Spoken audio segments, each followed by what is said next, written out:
Hello friends, कैसे हैं आप। आशा करता हूँ आप लोग स्वस्थ होंगे और खुश होंगे। आप देख रहे हैं आज वकील गुरु और मैं हूँ आपका होस्ट एडवोकेट आदित्य तिवारी। आज हम ऐसे विषय पर चर्चा करने वाले हैं जिसमें न्याय व्यवस्था में बहुत कुछ बदलने वाला है। वैसे तो कहा यह जा रहा है कि इसमें सिर्फ कुछ ही बदलाव किए गए हैं, लेकिन जहाँ तक मेरा मानना है कुछ धाराएं हटाई भी गई हैं और कुछ जोड़ा भी गया है उनमें। और जो धाराएं में जोड़ा गया है उनमें क्या जोड़ा गया, उनमें क्या बदलाव किया गया है, ये जानकारी रखना बहुत ही महत्वपूर्ण है। वैसे सरकार ने इस पर काफ़ी लोगों को जो न्यायिक व्यवस्था से जुड़े हुए हैं उनको ट्रेनिंग देना बहुत पहले से ही शुरू कर दिया था, लेकिन आम जनता को इनके बारे में कैसे जानकारी मिलेगी कि नए जो 3 कानून आए हैं या जो पुराना था जो 3 कानून, उनमें जो अब नया अपडेट किया गया है, जो बदला गया है, वो आखिर क्या है। इसी बात को लेकर हमारे साथ कुछ सीनियर एडवोकेट्स लोग हैं, जैसे जिनसे आप लोग पहले भी मिल चुके हैं। और ये राहुल सर हैं, ये अभी नए इस वीडियो में आए हुए हैं। और डीएस मिश्रा सर हैं और अजय बिहारी सर जी हैं। ये सब लोग हमारे गुरु हैं और हमें इनसे बहुत कुछ सीखने को मिलता है। तो आज हम इन्हीं लोगों से चर्चा करेंगे और शुरुआत करेंगे डीएस मिश्रा सर से कि आखिर जो ये नए 3 कानून आ रहे हैं इनमें क्या क्या बदल दिया गया है, मुख्य बिंदु क्या है और किस बात पे हमें ज़्यादा ध्यान देना चाहिए, या जो नए लॉ के स्टूडेंट हैं या जो नए एडवोकेट हैं जो इस प्रोफेशन में आ रहे हैं, तो उनके लिए क्या अहम बात ध्यान रखने योग्य है। आज हम सर से चर्चा करेंगे। नमस्कार सर। बताइए सर, इसमें कुछ हमारे दर्शकों को क्या जानकारी। ये प्रश्न तो तुम्हारा बहुत अच्छा है, क्योंकि ये जुलाई से प्रभाव में आ जाएगा और अभी ये हमारे राष्ट्रपति द्वारा लागू कर दिया गया है। 1 जुलाई 2024 से ये प्रभावी होगा सभी अदालतों में। और इसमें जो इंडियन पैनल कोड पहले आता था, इंडियन पैनल कोड यानी आईपीसी, तो उसकी जगह इन्होंने भारतीय न्याय संहिता कर दिया है। इंडियन की जगह भारतीय कर दिया है और न्याय संहिता कर दिया है। तो ये शार्ट में हो गया BSA, भारतीय न्याय संहिता। और इसमें धाराएं थी आईपीसी में 511, उससे घटा करके इन्होंने 358 धाराएं कर दी। इसमें धाराएं कुछ कम कर दी गई हैं। इसमें करीब 53 धाराएं कम की गई। और जो हम लोग CRPC बोलते थे,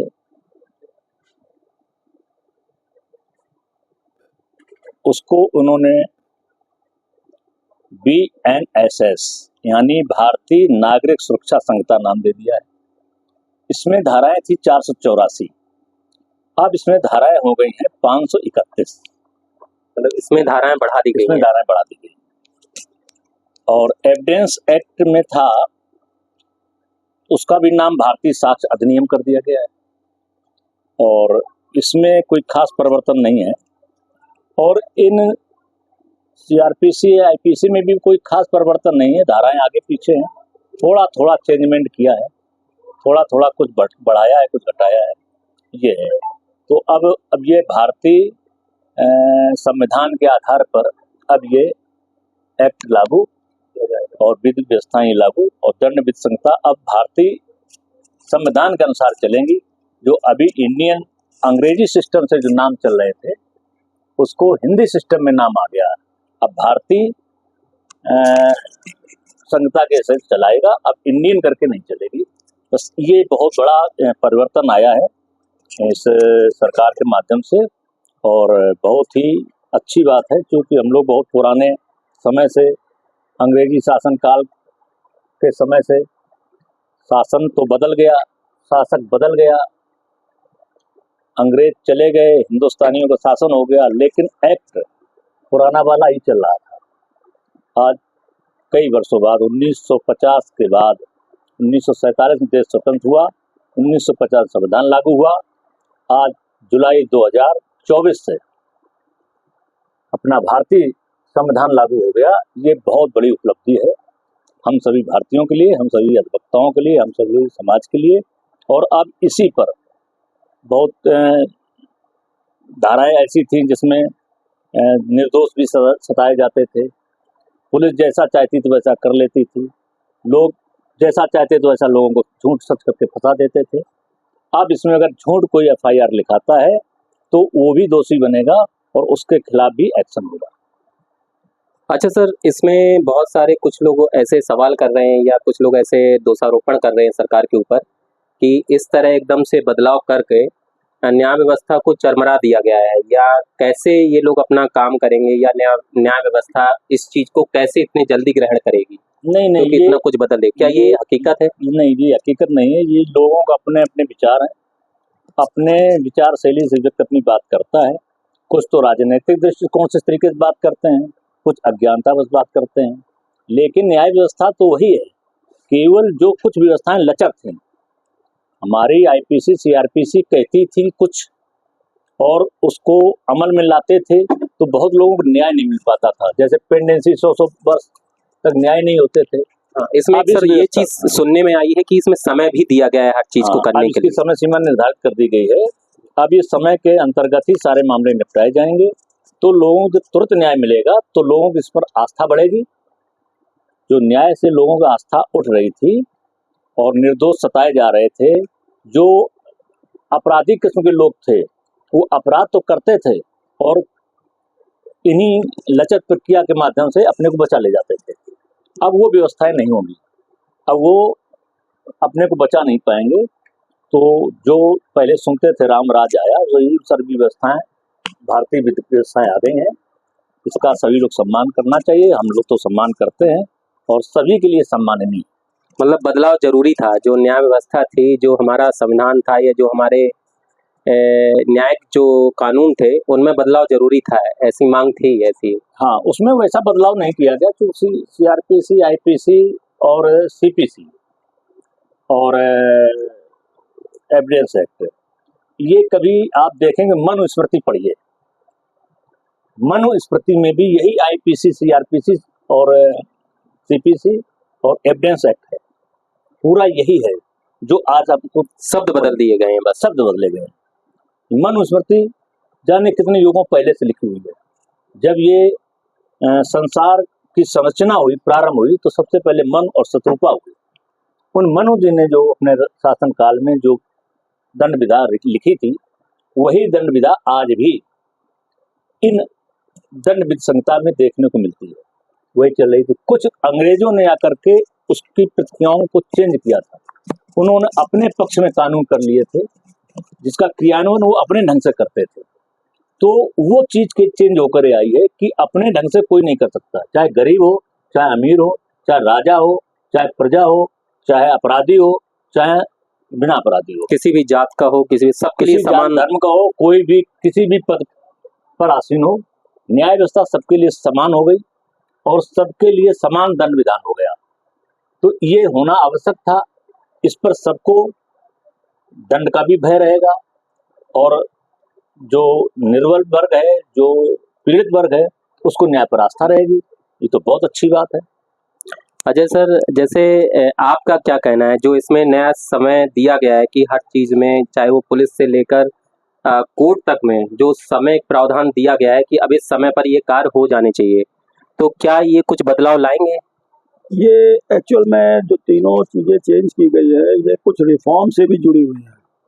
रिफॉर्म्स का मतलब ये था कि इनके एक्ट से जो न्यायपालिका में या जो जुडिशरी में एक भयंकर दबाव रहता था केसेस का, टाइम बाउंड भी एक फिक्स किया गया है कि इतने समय के अंदर डिस्पोजल होगा केस का। और कुछ ऐसे सेक्शन जो कि निष्प्रभावी टाइप के हो गए थे, क्योंकि ये कानून 1860 का है, इंडियन पेनल कोड 1860 का था और ये अंग्रेजों के ज़माने के काफ़ी पुराने, काफ़ी चीज़ें आज के समय में उसकी रिलेवेंसी भी नहीं थी, तो उन चीज़ों को भी नए कानून के द्वारा हटाया गया है।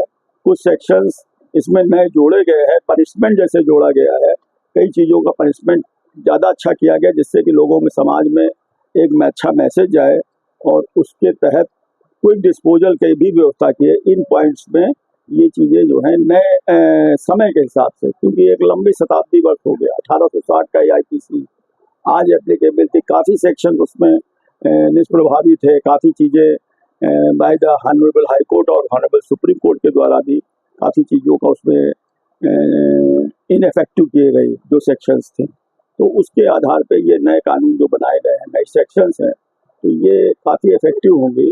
और थोड़ा सा एक जो टाइम फिक्स की बात है, तो न्याय में जो कि लंबे समय तक केसेस पेंडेंसी रहती थी, वो उससे छुटकारा मिलेगा और लोगों को न्याय जल्द से जल्द प्राप्त होने की उम्मीद है।